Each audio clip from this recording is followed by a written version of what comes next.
Good morning, everyone. Ujjwal, for the record, I am on the stage the third time. There was a time I came to give awards to token of appreciation to all the keynote speakers. Most of them did not take that token of appreciation. Good morning, everyone. I have this thing about when I do have a conversation to move around, go in the audience and do the thing the way I like. But I've been told that I cannot get off the stage because this is going live on Facebook. And there are like about 1 million people already online right now to figure out what this creative leadership of the future is going to be. Very interesting point that was made yesterday. Somebody said that past, or rather present, is a projection that was made some time back that went wrong. So are we trying to do the same thing here, trying to project for a future that we all saw is quite uncertain? So we really don't know what we are trying to do in the next, at least I don't know in the next 20 minutes. And so whatever I'm going to share with you, and this may happen, this may not happen, but I assure you that if it happens, then it's purely unintentional and coincidental. Let me start my conversation with looking at some of the changes. Where's the clicker? Thank you. Some of the changes that have been discussed since yesterday, and these are not those mega tectonic changes in the way the world is being shaped. These are the changes that have been close to us. Right in the last 5 years, there are certain things that have happened that have completely changed our behavior, the way we look at this world and the world itself. And the clicker doesn't work. Just see, 2013 to 2018, what has happened? We had the black and yellow taxi, we don't see it anymore. You have the Ola and the Uber. We did not have WhatsApp, or WhatsApp started around that time, 200 million users on WhatsApp. From 60 million passengers taking a flight to 120 million, the context of India. There was no Netflix, and nobody knew what artificial intelligence or machine learning was, or the people on the ground hadn't heard of these words. And these are the changes that have happened just in the last 5 years. And these are the changes which are extremely close to home, because we are consumers of what is mentioned on the right column. So fast forward 5 years, 2023, big question mark. The kind of changes that are going to happen, I don't think so we really know. At best what we could do, at best what we could decipher was, yes, some change is going to happen, and some of these changes could be technology related. Some of it could be what the critical matters, as we discussed, the urgent matters as we discussed today, may force those changes. So 2023 is still a question mark to me. And yeah. But let's also look at some of these mega trends, and I think most of them were discussed yesterday. So I just tried to put some of these up there. I think technology, as Bharat said, we had a tech-heavy session, so that's there. But it's the political and the social changes which suddenly are going to have a huge impact on the way the world is going to be. Very small kind of example here, that we had Donald Trump being elected as the president of United States. He has his own views on how he wants to protect the US industry. There is an impact on H-1B visas, which has an impact on the Indian IT industry. So right from coders, suddenly that industry is forced now to look back at itself and see that maybe they need to do more design in that industry. And fast forward, a call comes to us that in the next 12 months, Infosys is going to need how many interaction designers, Manisha? 1,000 a year, because now the focus is completely changed, right from just coding and the basic stuff that was happening in India. So each of these mega trends, we talked about fourth industrial revolution yesterday, it's there for us. The circular economy, sustainability, urbanization was being spoken about. So you've got multiple changes that are happening around there. And since these are mega trends, they are going to be affecting each one of us.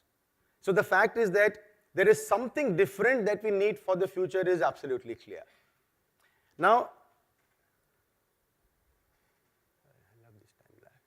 let's quickly look at India as well. I think Amitabh was very articulate when he gave you all the numbers and figures, but just look at the few in red. This one is going to make us happy. 1 out of 5 people will be for design jobs across industry sector.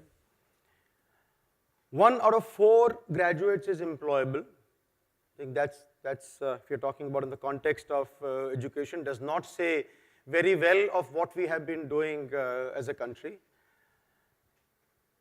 9% jobs that don't exist today, 37% jobs with radically changed skill sets. That's the context of India, youngest country in the world. And while we are at education, let me also throw another piece of statistics at you.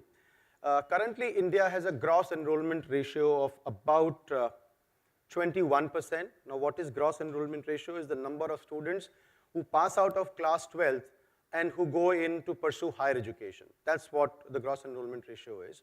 Globally, the average gross enrollment ratio is about 45%.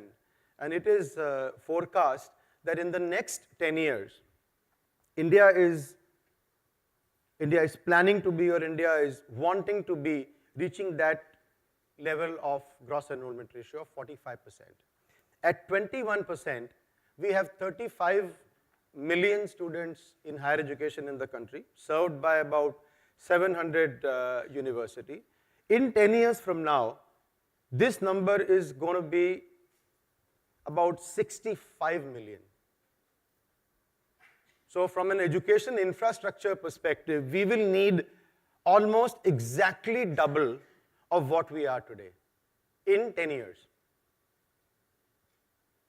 So where are the universities? Where are the teachers? I wished Amitabh had probably spoken about that as well. But that's going to be a real challenge facing this country. So while today we are extremely happy with the demographic dividend we have, that youngest country in the world, history has shown that if this demographic dividend is not handled well, it can lead to a revolution in the country. Not of the kinds that you would really want. Because you have got young people with their energy, but if there are not enough opportunities for them, not enough education or jobs, it may lead to complete chaos in the country. Another way to look at it is that if the conventional education system is not geared to do this, highly likely that you will have a Google of education very soon. Because somebody is going to just step in and completely change the model of education. We are already seeing that in multiple places. You've got universities that allow you to get into master's program without a graduate degree. There are schools where you do not have teachers, so it's just peer teaching that is happening. And there are some interesting universities and schools all over where there is no campus. So it's already that disruption is starting to happen. I really feel that we are having this conversation in the context of education, perhaps a little late. But that's what we are, and that's where we are. So therefore, if that's the reality, if that's the way this world is going to be, what is the role of the creative leader of the future? So we see on this side, these are the traditional role of a leader: vision, strategy, inspire, influence, and eventually creating an impact. That's always been the role of a leader. But this is going to change now. While all of this probably will remain, but there are certain roles that did not exist for a leader, which in my view are going to be more important going ahead. The first is that of a catalyst. So the leader is not somebody who's going to manage change. Leader is somebody who's expected to bring that change. So if we do not have leaders with the mindset of being a catalyst, it will be very difficult for organizations of the future or countries of the future to really do well because of what's happening around it. So the catalyst is who the leader of the world is going to be. Connectivist. I think designers will be a little more familiar with this word. Any organization, any country, any business is nothing but a network. So somebody who can really, construct and traverse along this network would really be the leader of the future. That's the role. I'm deliberately choosing not to use the word collaborate, because actually I've heard this word so many times in the last few years that I don't understand the meaning of this word. So I'm using the word connectivist. It's like really connecting those dots to make that complete picture. That's going to be the big role of the leader. The complexity of the world will ensure that you do not have somebody who has all the skills that you need to manage an enterprise. Therefore, the person who can actually connect all these dots, connect all the stars and brings them together, will be the leader of the future. I think expertise in technology is a given. And we are not talking about somebody who is familiar with technology or somebody who is comfortable with technology. This is somebody who really is an expert in technology. So technology has to be part of the entire ecosystem, because you just cannot survive in that world. Somebody mentioned this whole point of some people who do not have access to technology. What about them? And that's the reality. And that's where perhaps we need to also focus on that. How do we really bring technology all across? The democratization of data, what Amitabh also spoke yesterday, is one step in that direction. But if we are talking about a future where the leaders are not an expert in technology, expert in the relevant technology of the day, it will be very difficult really for anybody to be aspiring to be a leader. Then the ability to deal with humans and machines. People leadership is something which is an integral part of every leadership theory that you will talk about. Words like emotional intelligence is always mentioned there. But I think the leader of the future, one of the important roles is that how you have machines and human and your ability to manage them, ability to manage machines as if they were human. So anthrobotics is really a reality. It's actually fascinating to read that there's a study that's happening, and one of the hypotheses of that research is that human beings are nothing but a robot. We are just programmed with emotions. So if that were the case, and if you were to build a high-tech computer with emotions as well, so now you have a challenge of dealing with the human robots, which is us, and suddenly there's a new category which has come in. I don't know whether any business school at this point, or many of us in our leadership and theory classes, is even thinking that there's a world that exists where there could be a what's next 10 years, 15 years from now, where we have the Sophies of the world sitting here and pretty much processing everything that we are trying to say. So humans as well as machines, that's the skill that we have to develop. And if you thought as leaders that managing human emotions is such a challenge, now we have got another bigger challenge to be out there. How much time do I have? Because I can just go on. Huh? Oh, can't be. Don't give me the buzzer. I'm in the flow. Okay. So this is what it is. Now, now I'm going to be moving faster. If this is what the world is going to be, that's the role of the leader. What are the new age competencies that we need in our leader? First thing is about unlearning and rewiring.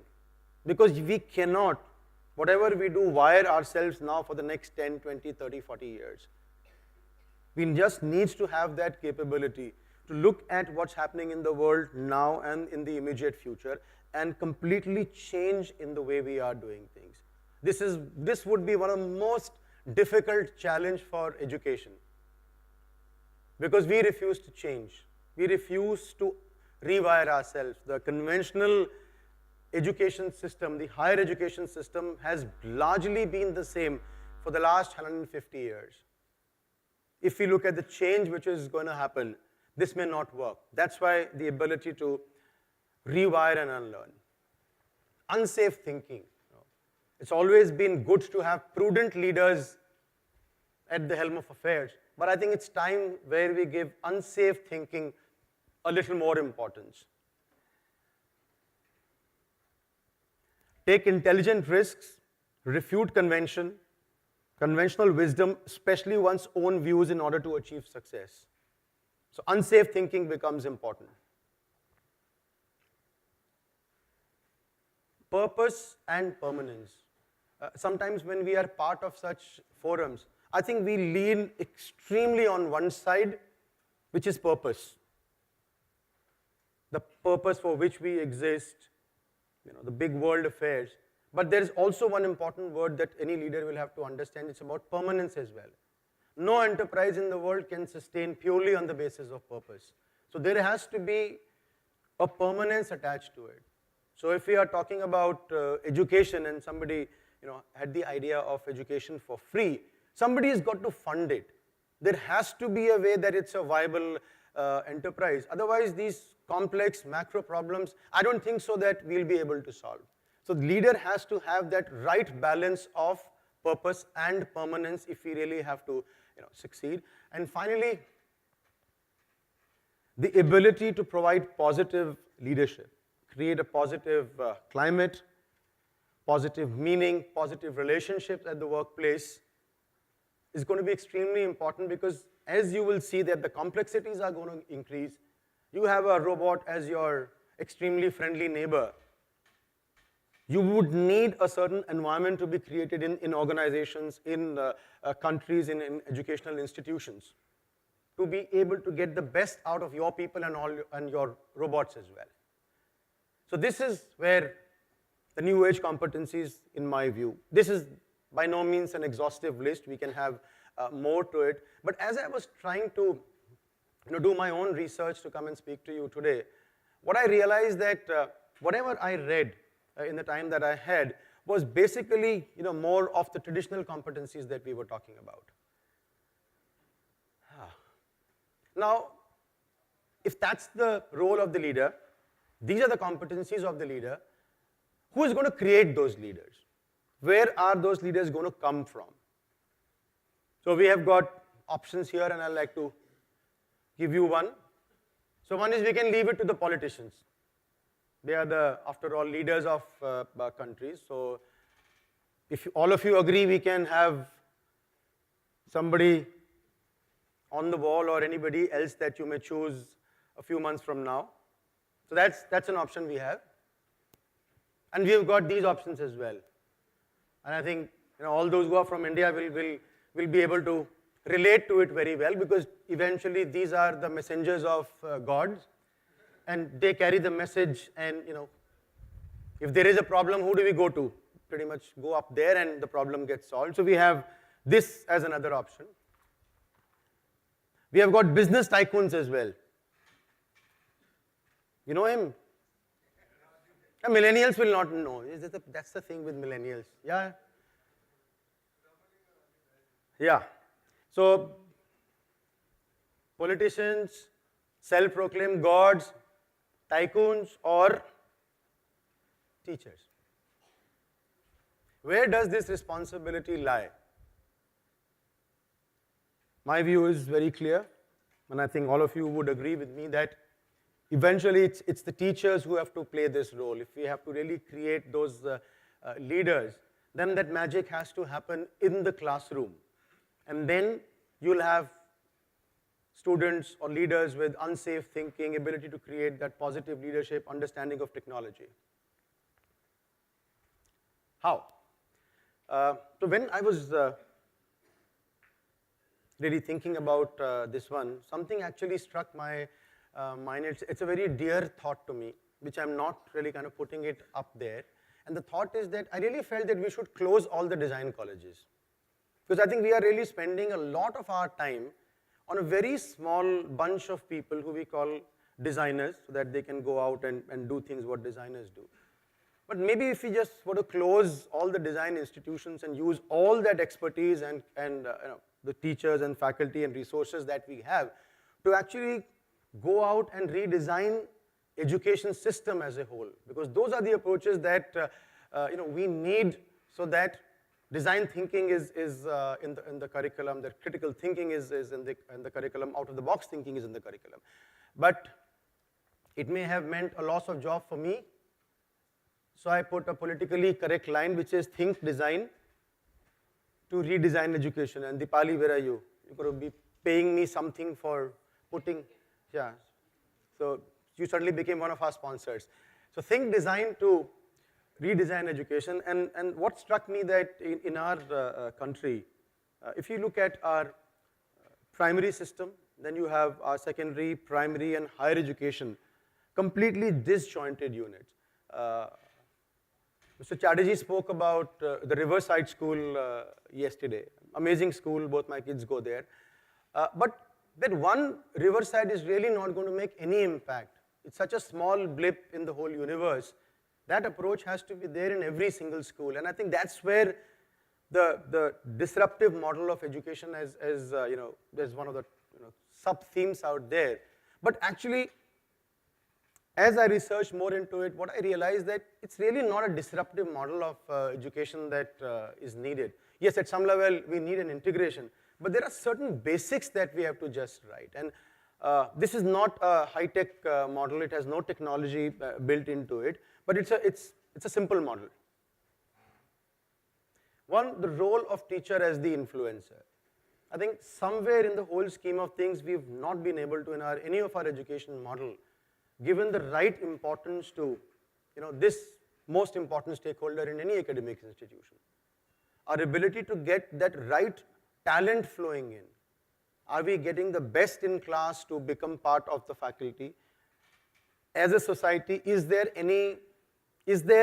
respect, the kind of respect the role would deserve, and the compensation?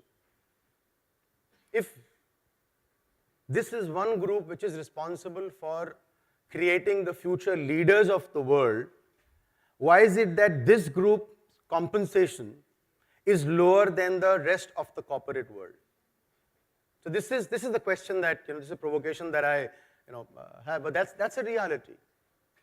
Give me my business hat and I'll tell you that it's a factor of demand and supply. That's what the market tells you. But something is really fundamentally wrong in this model. So for me, if we really have to disrupt education, we make sure that the role of teacher as the influencer is very clearly understood. Just 3 words here: relevant, technology, and flexible. So technology has to be part of our curriculums, and it really cuts across any stream that we are talking about. Whether we are talking about design, whether we are talking about fashion, media, anyway, technology is going to be extremely important. And then we need to have a relevant and a flexible curriculum, because technology is one thing which is going to change, the world is going to change, and if we just go into that a typical process and system of let's put a curriculum out there, let's do a minor revision on it after 3 years, and after 5 years we go back and revisit, it just cannot happen. Just imagine a product, a company is doing a product and is putting out there. Do you think that they'll say, okay, let's put it out there, after 5 years we'll kind of reevaluate, and if we need to do something, let's kind of do something differently about it? Cannot work.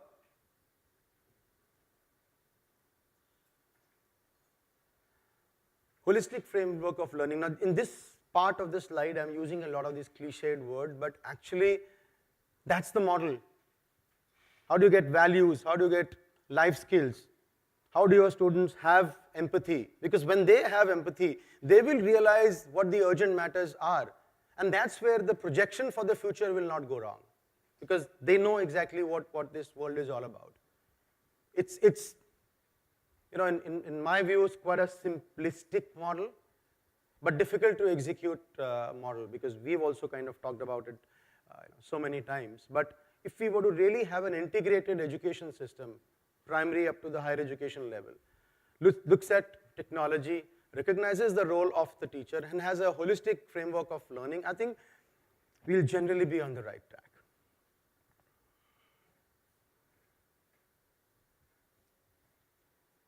So the question here, that are we ready for something like this? How prepared are we to decide from tomorrow that 25% of my curriculum in design has to be taught by a school of IT and not by design, not by designers or the way that we are organized today? How much of it we are going to be focusing on life skills, credit-bearing life skill modules and projects that are actually talking to students on developing their own life skills. Now, I think that's the opportunity for us in the next hour and a half to have a conversation around it. Yesterday I said that what's next is not just this conversation, it's a movement, so we need to take this movement out as well. But I think what we should be really doing it is not an academic discussion. So this is the Collins definition of academic discussion. Belonging to a place of learning of purely theoretical and speculative interest, excessively concerned with intellectual matters and lacking experience of practical affairs. I didn't say this. The Collins dictionary says this. And I think that somewhere it just kind of becomes true. When we say this, this is only an academic discussion. So actually what we are going to be doing in the next 90 minutes is actually take off our academics hat and say that we do not want to indulge in an academic discussion anymore. This is the time maybe we do something more interesting than that, and at this beautiful time the clicker always just goes away. And this is academic revolution, okay? Forcible overthrow of a social political order in favor of a new system. Revolution is always forcible. So either somebody else forces us to, actually throw us out of the room and say that, you guys don't deserve to be leading our futures or don't deserve to be the academics in the world of today. Or we rewire ourselves, we relearn, unlearn, and set new expectations of ourselves. And as I said earlier, this will be the most difficult thing for us to do, because these are beliefs in which we are. That's the way we have been taught, and that's the way we have always taught. So changing that will, I think, become a bigger challenge for us. I just wanted to put that provocation with you, that is it about academic discussion or academic revolution? You can make that choice. The future depends on what you do today. This is what Gandhiji had said. So the future of the world, future of this society, future of this country, and our own future depends on what we sit and do in this room today and how we carry this conversation out. So don't just talk, tweet, doodle, debate, dream, critique, dabble. See, these are all these things given to you. See how we have designed the whole thing. Because we didn't say that, come back with 3 things that we're going to be doing differently from tomorrow. We actually gave you doodle sheets and drawing and debating and critiquing, and these are all very interesting part of being an academician. I just want to add one more word to this, and I promise that after that I'll be off the stage. So don't just think, talk, tweet, doodle, debate, dream, or critique. Do. Thank you.